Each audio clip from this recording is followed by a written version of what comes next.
नमस्कार दोस्तों, back to our channel friends. मैं आप सबका अपने चैनल स्टॉक्स फॉर लाइफ पे बहुत स्वागत करता हूं। Welcome to STFL family.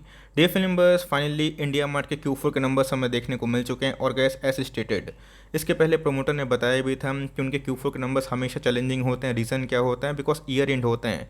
तो आने वाले कल में गैस क्या संभावना है? बाईबैक को लेकर बड़ी अपडेट आ चुकी है बिकॉज इनके शेयर प्राइस में ऑल टाइम हाई से गैस 50% के आसपास फॉल देखने को मिल चुका। कुछ ऐसा पता है कि इस क्वार्टर की बात की जाए, वेरियस IT वाली कंपनी है, सॉफ्टवेयर प्रोवाइडर वाली कंपनी है, उसमें हमें मैसिव फॉल देखने को मिल चुका है। LTI की बात की जाए वो भी अपने ऑल टाइम हाई से 40% क्रैश हो चुका है। तो इस मार्केट में अभी के time global tech sell off है, बट ध्यान रखिएगा इंडिया मार्ट ने गैस इस क्वार्टर में या फिर उसके पहले क्वार्टर में जम के क्वेश्चन किया है। बट नंबर्स की बात की जाए उस पर ही इनका आने वाले कल का जो फ्यूचर है वो डिपेंड होता है। तो पीयर्स से गैस क्या इनके रेशियोज मतलब वैल्यूएशंस देखने को मिलते हैं। और रही बात दोस्तों बाईबैक है, तो किस तरह का बाईबैक है, क्या एक्सेप्टेंस रेशियो है, क्या न्यूज़ है, तो फटाफट डिस्कस करते हैं। और नंबर्स मुझे पर्सनली कैसे लगे मैं अपनी अनबायस कमेंट्री ज़रूर देने की कोशिश करूंगा। चैनल फर्स्ट टाइम होंगे सब्सक्राइब कर सकते हैं इस तरह की क्वालिटी कंटेंट को सबसे पहले एक्सेस करने के लिए। Now without dealing any four time let's begin.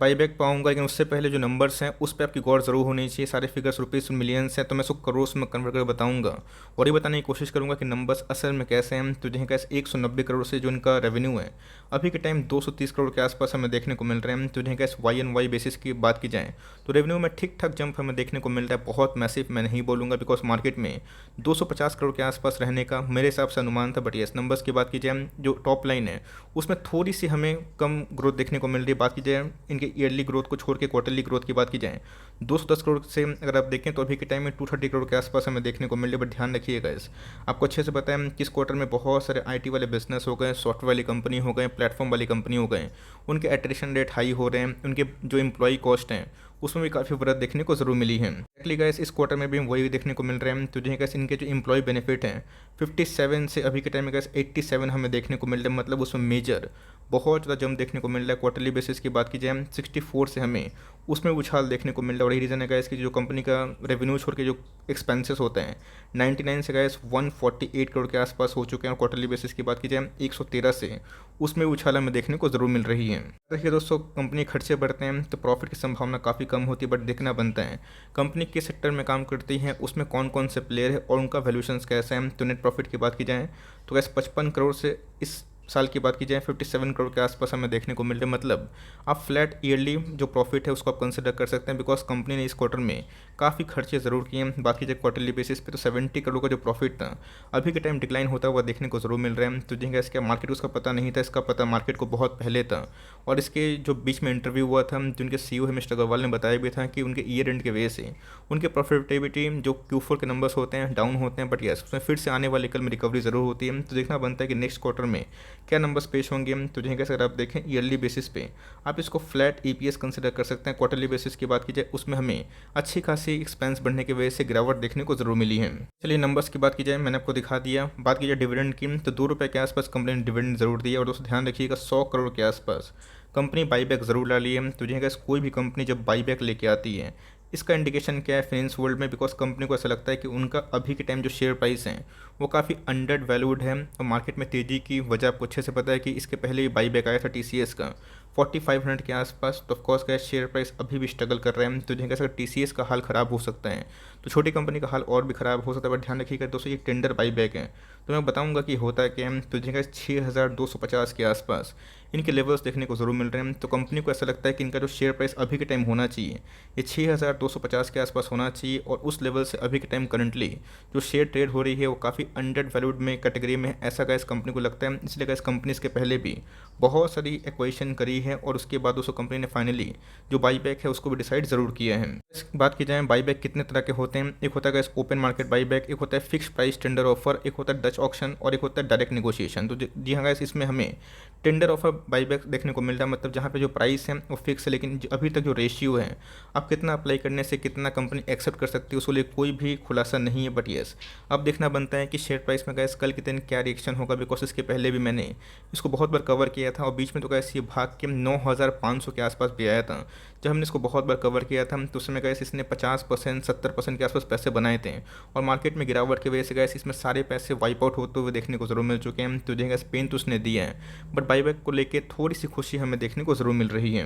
Numbers की बात की जाए 57 करोड़ के आसपास प्रॉफिट है, बट मुझे ऐसा लग रहा था कि इनके जो प्रॉफिट आने वाले हैं 62 से 65 करोड़ के आसपास होने वाले, बट येस उस फ्रंट में गैस मुझे 10% के आसपास प्रॉफिट में डिक्लाइन होते हुए देखने को मिल रहा है। इसका मतलब ये है कि मार्केट में शायद से इसको लेकर एक प्रेशर क्रिएट होते हुए देखने को मिल सकते हैं। बीच में तो कैसे लुढ़क कर 4000 के आसपास भी गया, तो हाल फिलहाल में गैस 5200 के आसपास जाने की कोशिश की थी, बट अभी के टाइम में 5000 के आसपास जो रेजिस्टेंस है उसको गैस कंपनी लगा रही। तो आने वाले कल में गैस मुझे लगता है कल के दिन शायद से मार्केट उसको लेकर नेगेटिव ट्रेड कर सकती है। कि जब YTD में ऑफ कोर्स 25% के आसपास फॉल हमें देखने को मिल रही है। तो ध्यान रखिए दोस्तों, मार्केट में अभी के टाइम में बहुत सारे टेक वाले बिजनेस है, उसमें हेवी सेल ऑफ देखने को मिल रहा है। अमेरिकन बाजार से लेकर इंडियन बाजार में IT का अच्छा खासा बैंड बजा हुआ है। तो ध्यान रखना का इस पिछले कुछ समय से ये एक बॉटम लगाने के बाद एक रेंज बाउंड ट्रेड करते हुए देखने को मिल रही है, बट येस ये देखना बनता है कि मार्केट उसको लेकर क्या जस्टिफाई वैल्यूएशन रखती है।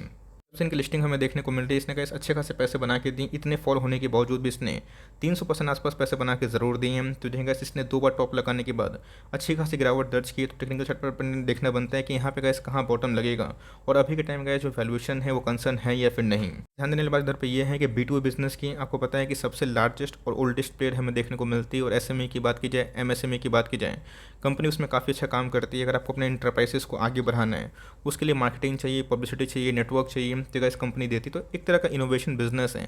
आने वाले कल में गैस बहुत सारे स्टार्टअप इंडिया में लॉन्च हो रहे हैं। तो ऑफकोर्स गैस इनके जो बिजनेस हैं लॉन्ग टर्म में अच्छी खासी एवरग्रीन हमें देखने को जरूर मिलती है। बट आपको अच्छे से पता है कि जस्ट डायल को जब से रिलायंस ने एक्वायर किया तब से गैस उनके वैल्यूएशंस आँख को छू रहे हैं, मतलब आँख के समान हो चुके, मतलब भागते ही जा रहे हैं।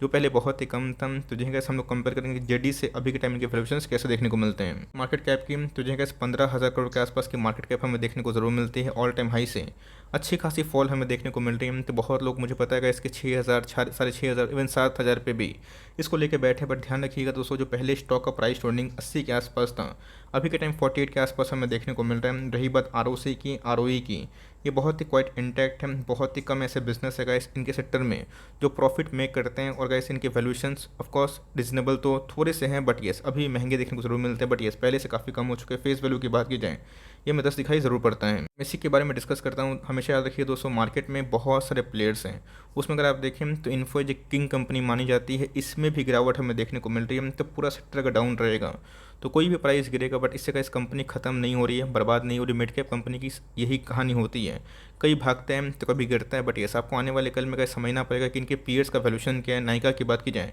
1300 का पी पे चल रहा है। जोमेटो की बात की जाए 197, जिसको हम लोग पेटीएम बोलते हैं, नेगेटिव पी में हमें देखने को मिलती है। इंडिया मार्ट की बात की जाए उससे गैस काफ़ी रीजनेबल हमें देखने को मिलता है। जस्ट डायल से बात की जाए इनका प्राइस ट्रेंडिंग काफ़ी आधा है। तो वैल्यूएशंस के मद्देनजर देखें और प्रॉफिटेबिलिटी की बात की जाए, जो कंपनी इतनी इक्वेशन करती है और जिनकी इनऑर्गेनिक ग्रोथ आने वाले कल में फल फूल सकते हैं, तो उस कंपनी के अकॉर्डिंग अगर आप इसको जज करें तो ये कंपनी ख़राब नहीं है। बट येस मार्केट में गैस पनिशमेंट अगर होते हैं वो कहाँ तक हो सकता है किसी को पता नहीं होता। ध्यान रखिए दोस्तों, कंपनी ने इस क्वार्टर में जो रिजर्व दिखाया है, मतलब अभी तक दिखाया नहीं है, बट येस इनके पास गैस जो रिजर्व और सरप्लस था, इसकी वजह से गैस 15 से 16 कंपनी को इन्होंने लॉन्ग टर्म में एक्वायर किया है, जिसका दोस्तों परिणाम आने वाले 3 साल 2 साल में देखने को जरूर मिलेगा। तो जिनका 100 करोड़ के आसपास बाईबैक का मतलब ये होता है कंपनी को लगता है कि उनका शेयर प्राइस अभी के टाइम में 6200 के आसपास ट्रेड होना चाहिए, बट अभी के टाइम में कंपनी का शेयर प्राइस उससे नीचे ट्रेड जरूर कर रही है। ये देखना बहुत इंटरेस्टिंग होगा कल के दिन मार्केट उसको लेकर क्या रिएक्शन देती है। बट मेरी कमेंट्री क्या होगी एट द एंड में उसको आप जरूर सुन सकते हैं। तो जी कैसे अभी तक कोई फिक्स्ड रेशियो देखने को नहीं मिल रहा है, आने वाले कल में कुछ अपडेट आएगा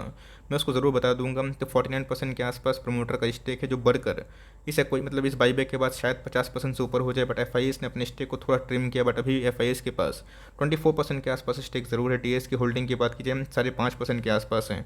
और मुझे ऐसा लगता है कि फर्दर अगर प्राइस फॉल होते हैं तो शायद से कैश DIS इस कंपनी में थोड़ा सा अट्रैक्टिव हो सकते हैं। रही बात पब्लिक होल्डिंग की, में 21% के आसपास निकल के ज़रूर आ जाती है। नंबर्स की बात की जाए खुल के बोलूँ तो थोड़े वीक हमें देखने को मिल रहा है, बट इसका जो अंदाज़ा था ये कंपनी के प्रोमोटर्स ने पहले ही बता दिया था। बट यस अंदाजा से थोड़े से वीक हमें देखने को मिल रहे हैं। तो मेरे हिसाब से अगर आपके पास ही कंपनी है तो मेरे हिसाब से अगर आपका विजन 2 ईयर्स का है, 3 ईयर्स का, तो आपको होल्ड करना चाहिए। अगर आप नाइका, जोमेटो, पेटीएम या फिर ना जाने कितने कंपनी से कंपेयर करें तो कंपनी का इस प्रॉफिटेबल बिजनेस में काम करती है।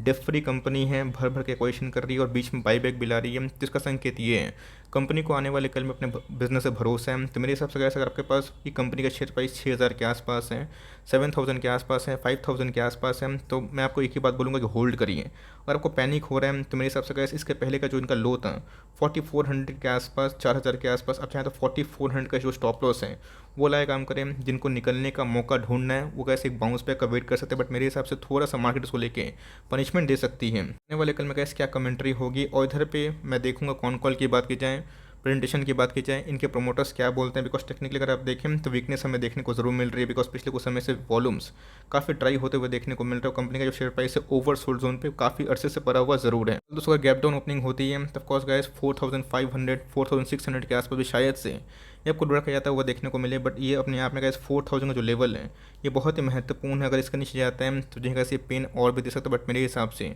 बड़ी बड़ी कंपनी का इसमें 40% का डिक्लाइन हुआ है। जब वो कंपनी खत्म नहीं होगी तो ये भी नहीं होगी, बट ये आपको उसके लिए कम से कम 2 साल का समय देने की आवश्यकता है। तो मेरे हिसाब से गाइस मेरे पास भी स्टॉक है और मैं इसको आराम से होल्ड एंड कंटिन्यू करूंगा। हर एक पोर्टफोलियो का स्टॉक ऑल टाइम हाई नहीं लगाता, कोई कोई में परेशानी भी होती है, बट इस कंपनी की बात की जाए दूसरी कंपनी से अच्छी है, एक्वेशन भी की है और 100 करोड़ के आसपास बाईबैक लाना अच्छी बात मानी जाती है। और इससे आप ये अंदाज़ा लगा सकते हैं कि आने वाले कल में अगर आप इसको 1 साल 6 महीना होल्ड करें तो शायद से कैसे 6050 के आसपास जाने की क्षमता रख सकती है। फोकस होनी चाहिए कि नेक्स्ट क्वार्टर के नंबर्स कैसे होंगे, और निकलना आपको है तो ऑफकोर्स गाइस 4500 का जो लेवल है आप चाहें तो स्टॉप लॉस लगा काम कर सकती है उनके लिए जिनको पैनिक हो रहा है, बट मेरे हिसाब से पैनिक करने की आवश्यकता नहीं है। कंपनी का शेयर प्राइस गिरेगा तो लॉन्ग टर्म में अगर अर्निंग सही होती है तो रिकवर भी होगा। ये गाइस मेरा पर्सनल ऑब्जर्वेशन भी है और ओपिनियन भी है। आपको क्या लगता है और आपको नंबर्स कैसे लगे और आपका क्या थिंकिंग प्रोसेस है, आप चाहें तो कमेंट बॉक्स में बता सकते हैं। अगर वीडियो सही लगे तो एक लाइक कर दीजिएगा, और चैनल फर्स्ट टाइम होंगे तो यहाँ से सब्सक्राइब करना भूलिएगा। फर्दर कोई डाउट है ज़रूर ड्रॉप कर सकते हैं, और कुछ रिव्यू चाहिए उसका भी नाम ड्रॉप करना भूलिएगा। I would love to make a video on your demand guys. मिलते हैं जल्दी ही, तब तक के लिए bye. Thanks for listening friends, God bless you all.